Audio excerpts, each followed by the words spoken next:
തൃശൂർ ജില്ലയിലായിരുന്നു നാടിനെ നടുക്കിയ ദാരുണ സംഭവം അരങ്ങേറിയത്. വൈകുന്നേരം ഏകദേശം 5:30 മണിയോടുകൂടി ചാവക്കാട് കമ്പോളത്തിലെ പച്ചക്കറി മൊത്ത വ്യാപാരിയായിരുന്ന ജോണിയുടെ കടയിലെ ജോലിക്കാർ അന്നേ ദിവസത്തെ ജോലികൾ പൂർത്തിയാക്കി പച്ചക്കറികളൊക്കെ അടുക്കി വെക്കുന്ന സമയത്തായിരുന്നു അതിഭയാനകമായ ശബ്ദത്തിൽ ഒരു അലർച്ച കേട്ടത്.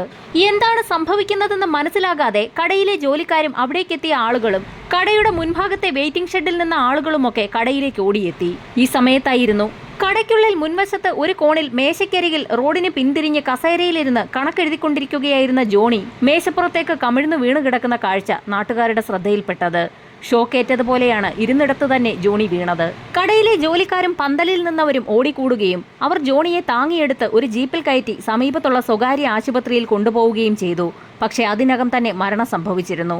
ജോണിയെ പരിശോധിച്ച ഡോക്ടർ പറഞ്ഞത് പെട്ടെന്ന് മരിച്ചത് ഹൃദയാഘാതം മൂലമായിരിക്കുമെന്നാണ്. മരണകാരണത്തിൽ ആർക്കും തന്നെ സംശയവും തോന്നിയില്ല. പുറമേ നിന്നൊരാക്രമണം ആരും നടത്തിയിട്ടുമില്ല. മൃതദേഹത്തിലാവട്ടെ പരിക്കുമില്ല. പിന്നെ എന്തിനു സംശയിക്കണം?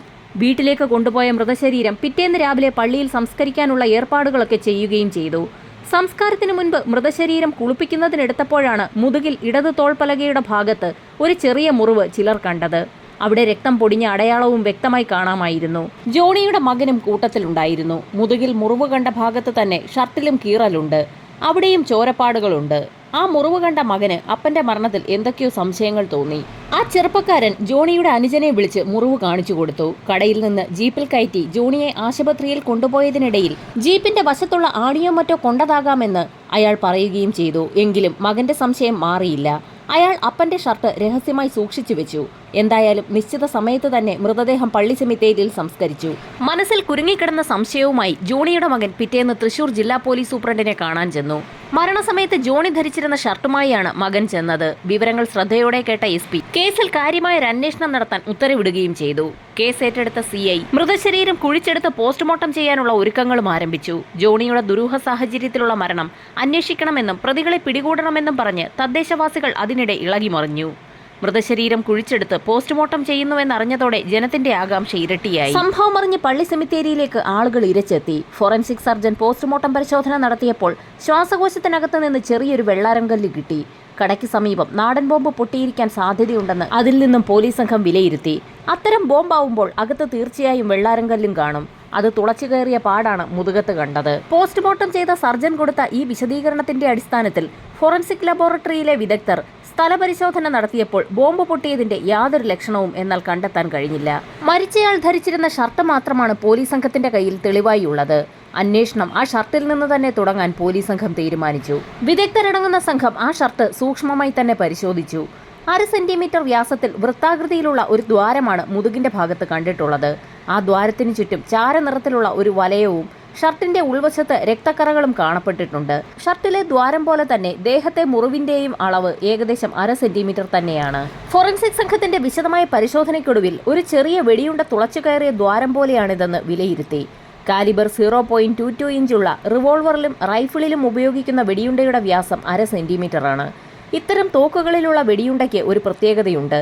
ഉണ്ട നിർമ്മിച്ചിരിക്കുന്നത് തനി EM കൊണ്ട് മാത്രമായിരിക്കും. മറ്റു തോക്കുകളിലേതുപോലെ വെടിയുണ്ടയ്ക്ക് പിച്ചളയുടെയോ നിക്കലിന്റെയോ കവചമുണ്ടാവുകയില്ല. അത്തരമൊരു വെടിയുണ്ടയാണ് ഷർട്ട് തുളച്ചതെങ്കിൽ ആ ദ്വാരത്തിന് ചുറ്റും ചാര നിറമുള്ള ഒരു വലയമുണ്ടാകും. അതിൽ ഈയത്തിന്റെ അംശവും ഉണ്ടാകും. ഇത്രയും കാര്യങ്ങൾ മനസ്സിലാക്കിയ ഉടൻ തന്നെ ഫോറൻസിക് സംഘം ഷർട്ട് തിരുവനന്തപുരത്തെ ഫോറൻസിക് സയൻസ് ലബോറട്ടറിയിലേക്ക് അയച്ചു കൊടുത്തു. ബാലിസ്റ്റിക് വിദഗ്ധൻ വിഷ്ണു പോറ്റിക്കാണ് ഷർട്ട് അയച്ചു കൊടുത്തത്. അദ്ദേഹം അന്ന് തന്നെ ഒരു രാസപരിശോധന നടത്തി ഷർട്ടിലെ ദ്വാരത്തിന് ചുറ്റുമുള്ള വലയത്തിൽ ഈയത്തിന്റെ അംശമുണ്ടെന്ന് കണ്ടുപിടിച്ചു. ഷർട്ടിൽ കാണപ്പെട്ടത് 0.22 വെടിയുണ്ട തുളച്ചു കയറിയ അടയാളം തന്നെയാണെന്നും വിദഗ്ധ പരിശോധനയിൽ വ്യക്തമായി. ആദ്യത്തെ പോസ്റ്റ്മോർട്ടം പരിശോധനയിൽ വെടിയുണ്ട കണ്ടെത്താൻ കഴിയാതിരുന്നതിനാൽ ജോണിയെ വധിച്ചത് വെടിവെച്ചാണെന്ന കാര്യം സ്ഥിരീകരിക്കണമെങ്കിൽ വീണ്ടും കൂടുതൽ പരിശോധനകൾ നടത്തിയേ മതിയാകൂ. സെമിത്തേരിയിൽ നിന്ന് മൃതദേഹം പുറത്തെടുത്തുള്ള ആദ്യഘട്ടത്തിലെ പോസ്റ്റ്മോർട്ടം പരിശോധനയിൽ ഒരു വെള്ളാരം കല്ല് മാത്രമാണ് ശരീരത്തിനകത്തു നിന്ന് ലഭിച്ചത്. കൂടുതൽ അന്വേഷണങ്ങൾക്കായി SP ഉൾപ്പെടുന്ന സംഘം വീണ്ടും ജോണിയുടെ പച്ചക്കറിക്കടയിൽ പോയി. ജോണിക്ക് സംഭവിച്ചതിന്റെ ഒരു പുനരാവിഷ്കരണം തന്നെ പോലീസ് സംഘം അവിടെ നടത്തി. മരണസമയത്ത് ജോണി ധരിച്ചിരുന്ന ഷർട്ട് അയാളുടെ അത്ര തന്നെ വണ്ണവും തൂക്കവുമുള്ള മറ്റൊരാളെ ധരിപ്പിച്ച് കടയുടെ ക്യാഷ് കൗണ്ടറിൽ ജോണി ഇരുന്നിരുന്ന കസേരയിലിരുത്തി പോലീസ് സംഘം ഒരു പരീക്ഷണം നടത്തി. ഉടുപ്പിലെ ദ്വാരം മുതുകിൽ തോൾപ്പലകയ്ക്ക് താഴെയായിരുന്നു. വെടിയുണ്ട വന്നത് ഏത് ദിശയിൽ നിന്നാണെന്ന് ഏറെക്കുറെ വ്യക്തമായി. അത്തരത്തിലൊരു പരീക്ഷണം നടത്തുന്നതിനിടയിലാണ് പോലീസ് സംഘത്തിന് ഒരു കാര്യം വ്യക്തമായത്. ദൂരെ നിന്ന് നിറയൊഴിച്ചാൽ മുതുകിൽ തറയ്ക്കില്ല. കാരണം ജോണി ഇരുന്ന കസേരയ്ക്ക് പിന്നിൽ ചുവരാണ്. മാത്രമല്ല തട്ടുപന്തൽ താഴേക്ക് ചരിഞ്ഞതുമാണ്. അങ്ങനെയെങ്കിൽ തൊട്ടടുത്ത് കടയുടെ വരാന്തയിൽ തന്നെ നിന്നുകൊണ്ടാകാം കൊലയാളി നിറയൊഴിച്ചതെന്ന് പോലീസ് ഉറപ്പിച്ചു. അങ്ങനെയെങ്കിൽ കടയിലെ ജോലിക്കാർ വെടിയൊച്ച കേട്ടിരിക്കണം. കടയിലെ ജോലിക്കാരെ ചോദ്യം ചെയ്തപ്പോൾ കടയുടമ ജോണി മരിച്ചു വീണ സമയത്ത് ഇടിവെട്ടുന്നതുപോലെ എന്തോ ശബ്ദം കേട്ടതായി കടയിലെ 3 ജോലിക്കാർ നേരത്തെ പോലീസിന് മൊഴി നൽകിയിരുന്നു. ആ മൊഴിയും ശ്വാസകോശത്തിലെ വെള്ളാരം കല്ലും കൂടി ചേർത്ത് വായിച്ചപ്പോഴാണ് ബോംബ് പൊട്ടിയതാണെന്ന ആദ്യത്തെ നിഗമനത്തിലെത്തിയിരുന്നത്. ചാറ്റൽ മഴയും മിന്നലും ഉണ്ടായിരുന്ന സമയമായിരുന്നതിനാൽ ഇടിവെട്ടിയതാണെന്നേ ജോലിക്കാർ അന്ന് കരുതിയിരുന്നുള്ളൂ. വെടിയൊച്ചയാണോ എന്ന് അവർക്കും മനസ്സിലായില്ല. SP അടങ്ങുന്ന സംഘം കടയിലെ 3 ജീവനക്കാരെയും കൊണ്ട് തൃശൂർ രാമവർമ്മപുരത്തെ പോലീസ് ക്യാമ്പിലേക്ക് പോയി. ജോലിക്കാരെ ക്യാമ്പിൽ വെടിവെപ്പ് പരിശീലനം നടത്തുന്ന മൈതാനത്തിലേക്ക് കൊണ്ടുപോയി നിരത്തി നിർത്തി. ഉദ്യോഗസ്ഥർ ക്യാമ്പിലെ ആയുധ അറയിൽ നിന്നും പലതരത്തിലുള്ള തോക്കുകളും എടുത്തുകൊണ്ടുവന്നു. അവയിൽ നിന്നും വെടിയുതിർക്കുന്നതിനു മുൻപ് ജോണിയുടെ ജോലിക്കാരോട് ഓരോ വെടിയൊച്ചയും ശ്രദ്ധിച്ചു കേൾക്കാനും ഏതെങ്കിലും വെടിയൊച്ചയ്ക്ക് ജോണി മരിച്ച സമയത്ത് കേട്ട ശബ്ദവുമായി സാമ്യമുണ്ടെങ്കിൽ പറയണമെന്നും നിർദ്ദേശം നൽകി. ഷൂട്ടർ ഓരോ തരം തോക്കുകളിൽ നിന്നും നിറയൊഴിച്ച് കേൾപ്പിച്ചു തുടങ്ങി. കാലിബർ 0.22 റിവോൾവറിൽ നിന്നും വെടിയുതിർത്ത ശബ്ദം കേട്ടപ്പോൾ തന്നെ ജോലിക്കാരുടെ മുഖങ്ങളിൽ അത്ഭുതവും ജാഗ്രതയും നിഴലിച്ചു. അവർ മൂവരും ഒരേ ശബ്ദത്തിൽ നടുക്കത്തോടുകൂടി തിരിച്ചറിഞ്ഞു. അന്ന് കേട്ട ഒച്ച ഇതുതന്നെയാണെന്ന് മൂവരും ഏകസ്വരത്തിൽ തന്നെ പറഞ്ഞു. പോലീസ് സംഘത്തിന് തീർത്തും സന്തോഷമായി. എങ്കിലും പോലീസിന്റെ ഊഹം പൂർണ്ണമായും ശരിയാണെന്ന് തെളിയിക്കണമെങ്കിൽ ഇനിയും കടമ്പകൾ കടക്കണം.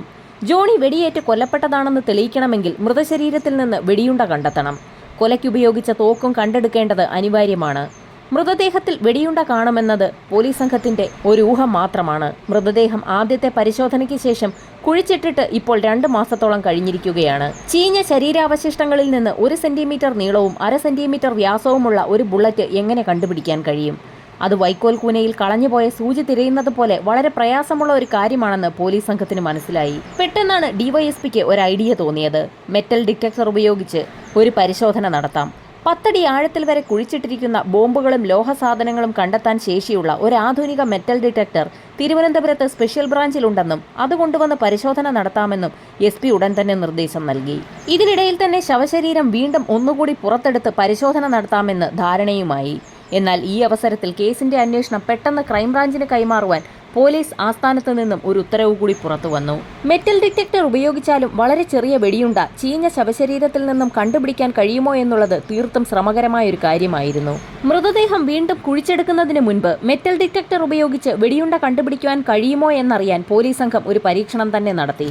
അതിനായി സ്പെഷ്യൽ ബ്രാഞ്ചിൽ നിന്നും മെറ്റെക്സ് എന്ന ബ്രാൻഡിലുള്ള മെറ്റൽ ഡിറ്റക്ടർ കൊണ്ടുവരികയും പോലീസ് ക്ലബിലെ ഹാളിൽ SP കൊണ്ടുവന്ന ഒരു വലിയ പഞ്ഞിമെത്ത ചുരുട്ടുവെച്ച് അതിനകത്ത് 0.22 റിവോൾവർ ചേർത്ത് വെച്ച് നിറയൊഴിക്കുകയും ചെയ്തു. മെത്ത പൊട്ടി പഞ്ഞി മുഴുവൻ ചിതറിത്തെറിച്ചു.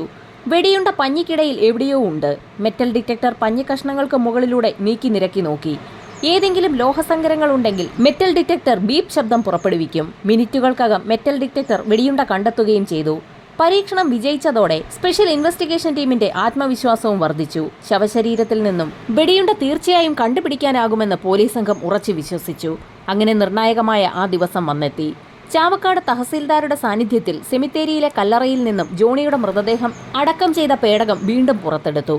വലിയ ജനക്കൂട്ടമാണ് അന്ന് പള്ളിപ്പരിസരത്ത് തടിച്ചുകൂടിയത്. കോട്ടയം മെഡിക്കൽ കോളേജിലെ ഫോറൻസിക് മെഡിസിൻ മേധാവിയും പോലീസ് ഫോറൻസിക് സർജന്മാരും ഉൾപ്പെടുന്ന ഒരു ടീം തന്നെ കയ്യുറകളുമൊക്കെ ധരിച്ച് പരിശോധനയും ആരംഭിച്ചു. സ്പെഷ്യൽ ബ്രാഞ്ചിലെ സമർത്ഥരായ 2 പോലീസുകാർ മെറ്റൽ ഡിറ്റക്ടറുമായി മൃതദേഹത്തിന് സമീപമെത്തി. മൃതദേഹം പെട്ടിയിൽ നിന്നും കുഴിക്കരികിൽ നിവർത്തിയിട്ട ഒരു വലിയ ക്യാൻവാസ് ഷീറ്റിലേക്ക് മാറ്റി. മൃതദേഹം ചീഞ്ഞഴുകി കറുത്ത മാംസപിണ്ഡമായി മാറിക്കഴിഞ്ഞിരുന്നു. ഓരോ ശരീരഭാഗവും കയ്യിലെടുത്ത് ഫോറൻസിക് സംഘം പരിശോധന ആരംഭിച്ചു. പോലീസുകാർ മെറ്റൽ ഡിറ്റക്ടർ അതിനു മുകളിൽ പിടിക്കും. 1 മണിക്കൂർ കഴിഞ്ഞിട്ടും വെടിയുണ്ട കണ്ടെത്താൻ കഴിഞ്ഞില്ല. ഇടയ്ക്ക് ഡിറ്റക്ടർ ബീപ്പ് ശബ്ദം ഉണ്ടാക്കുകയും ചെയ്തു. പോലീസ് സംഘം ആകാംക്ഷയോടെ നോക്കിയെങ്കിലും അത് ശവപ്പെട്ടിയുടെ ഒരു തുരുമ്പിച്ച ആണിയായിരുന്നു. സമയം കടന്നു പോകുന്തോറും വെടിയുണ്ട കണ്ടെത്താൻ കഴിയാത്തത് തീർത്തും ആകാംക്ഷയുണ്ടാക്കി. ഉച്ചവരെ മെറ്റൽ ഡിറ്റക്ടർ ഉപയോഗിച്ചുള്ള പരിശോധന നടത്തിയെങ്കിലും ഒരു പ്രയോജനവും ഉണ്ടായില്ല. ഉച്ചയ്ക്ക് ശേഷം വീണ്ടും പരിശോധന ആരംഭിച്ചു. അടർന്നുപോയ ശ്വാസകോശത്തിന്റെ ഒരു ഭാഗമെടുത്ത് മെറ്റൽ ഡിറ്റക്ടറിന് താഴെ കാണിച്ചപ്പോൾ ഉച്ചത്തിൽ അത് ബീപ്പ് ശബ്ദം മുഴക്കി തുടങ്ങി.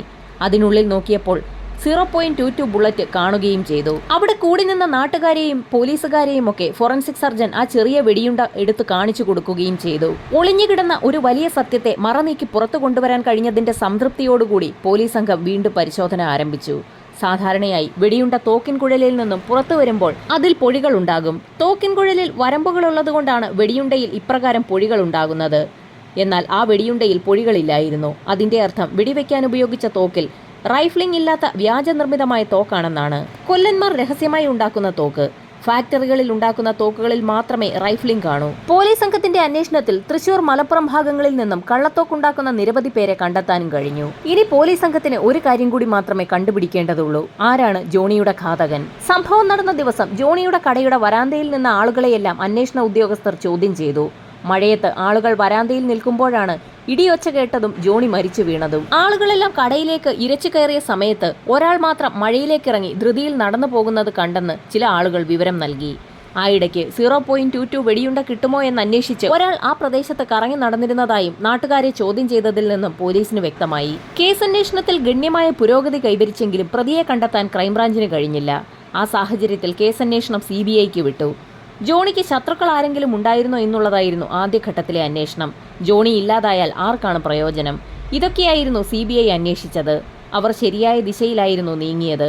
ബന്ധുക്കൾക്കോ നാട്ടുകാർക്കോ ജോണിയോട് വിരോധമൊന്നുമില്ലായിരുന്നു. ബിസിനസ്സിൽ മാത്രമേ ജോണിക്ക് എതിരാളികൾ ഉണ്ടായിരുന്നുള്ളൂ. ചാവക്കാട് ചന്തയിൽ തന്നെയുള്ള മറ്റൊരു പച്ചക്കറി കടക്കാരൻ.